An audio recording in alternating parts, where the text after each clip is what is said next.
So আজকে আমরা খুব ইন্টারেস্টিং একটা জিনিস শিখবো যে কোন সংখ্যাগুলো 2 দ্বারা বিভাজ্য এবং কোন সংখ্যাগুলো 3 দ্বারা বিভাজ্য। তো 2 দ্বারা বিভাজ্য কোন সংখ্যাগুলো, এটা তো খুব ইজি যে জোড় সংখ্যা যেগুলো আছে সেগুলো 2 দ্বারা বিভাজ্য হবে।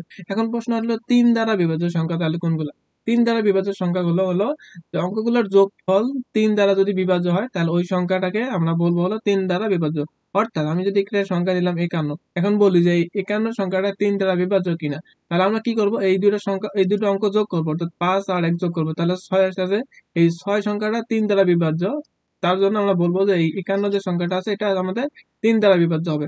আর একটা সংখ্যা নেই আমি 93, তো এই যে 93, এখানে 9 আর 3 যদি আমি যোগ করি তাহলে হয় 12। 12 আবার ওই সংখ্যাটা 3 দ্বারা বিভাজ্য, তার জন্য আমরা বলতে পারি 93 যে সংখ্যাটা আছে সেই সংখ্যাটা আমাদের 3 দ্বারা বিভাজ্য হবে। তো যদি আর একটু বড় সংখ্যায় যাই, মনে করেন আমাদের কাছে দেওয়া আছে 414, এই 414 সংখ্যাটা আমাদের 3 দ্বারা বিভাজ্য না, কিভাবে বুঝবো? আমরা এই তিনটে সংখ্যা যোগ করবো, অর্থাৎ 4 আর 1 5, 5 আর 4 9, 9 সংখ্যাটা আমাদের 3 দ্বারা বিভাজ্য, তাহলে আমরা বলবো যে এই সংখ্যাটা আমাদের 3 দ্বারা বিভাজ্য। আরেকটা যদি সংখ্যা নেই, আমি মনে করেন যে 8 8 2 নেই, তাহলে এখানে 8 8 আর 2 আমাদের কত হলো?